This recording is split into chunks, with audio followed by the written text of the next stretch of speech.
আগামী 3 দিনের ভিতরে গ্যাজেট প্রকাশ এবং 1 সেপ্টেম্বর থেকে নবম জাতীয় পে স্কেল কার্যকর করার নির্দেশ দিলেন প্রধান উপদেষ্টা। আসসালামু আলাইকুম প্রিয় দর্শক, প্রথম আলো পত্রিকায় চাকরিজীবীদের জন্য প্রকাশিত হয়েছে একটা গুরুত্বপূর্ণ প্রতিবেদন, তাই ভিডিওটি না টেনে দেখতে থাকুন এবং চাকরিজীবীদের সকল নিউজের আপডেট সবার আগে পেতে আমাদের চ্যানেলটিকে সাবস্ক্রাইব করুন। আর হ্যাঁ, আপনি কে কোন জেলা থেকে দেখছেন তা অবশ্যই কমেন্ট করে জানিয়ে দিবেন। এবং আজকের ভিডিওর লাইক টার্গেট হচ্ছে 500, তাই অবশ্যই একটা করে লাইক দিয়ে দিবেন।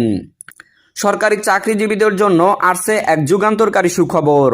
দীর্ঘদিনের অপেক্ষা, আলোচনা এবং তীব্র আন্দোলনের পর অবশেষে নবম জাতীয় বেতন কাঠামো বাস্তবায়নের পথে চূড়ান্ত পদক্ষেপ নেওয়া হয়েছে।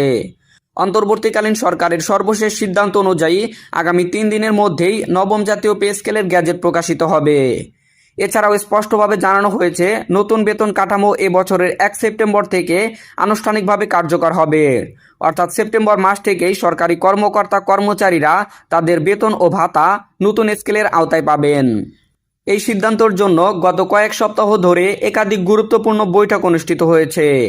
প্রধান উপদেষ্টার নেতৃত্ব হওয়া বৈঠকগুলোতে অর্থ মন্ত্রণালয়ের সচিব, জনপ্রশাসন মন্ত্রণালয়ের সিনিয়র কর্মকর্তা এবং পে কমিশনের জনপ্রতিনিধিরা উপস্থিত ছিলেন। আলোচনায় দীর্ঘদিনের প্রস্তাবগুলো বিশ্লেষণ করার পরই গ্যাজেট প্রকাশের এই নির্দেশনা জারি করা হয়। নতুন পে স্কেলের সবচেয়ে বড় পরিবর্তন এসেছে নিম্ন ও মধ্যম পর্যায়ের কর্মচারীদের বেতন কাঠামোয়।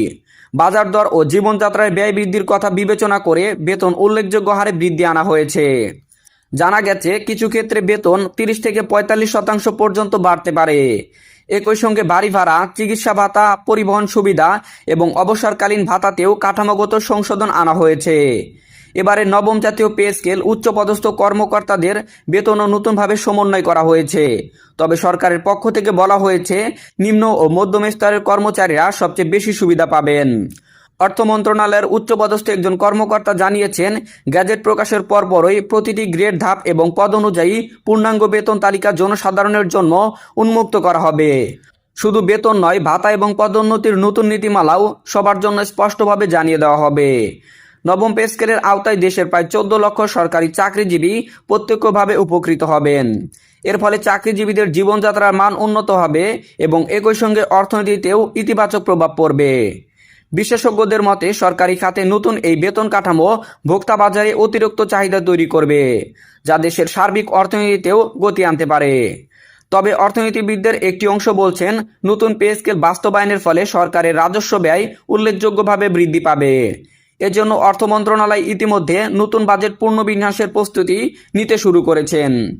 জনপ্রশাসন মন্ত্রণালয়ের এক ঊর্ধ্বতন কর্মকর্তা জানান, গ্যাজেট প্রকাশের পরপরই প্রতিটি মন্ত্রণালয় এবং দফতরে ধাপে ধাপে নতুন বেতন কাঠামো বাস্তবায়নের প্রক্রিয়া শুরু হবে। ধারণা করা হচ্ছে, সেপ্টেম্বর মাসের প্রথম সপ্তাহের মধ্যেই বেশ কয়েকটি মন্ত্রণালয় নতুন পে স্কেল অনুসারে বেতন পরিশোধের কার্যক্রম শুরু করতে পারবে। সরকারি চাকরিজীবীদের মধ্যে এখন এক ধরনের উদ্দীপনা ও প্রত্যাশা কাজ করছে। দীর্ঘ অপেক্ষা শেষে নতুন বেতন কাঠামো কার্যকর হয় তারা মনে করছেন, এই সিদ্ধান্ত সরকারি চাকরিজীবীদের জন্য এক যুগান্তকারী পদক্ষেপ।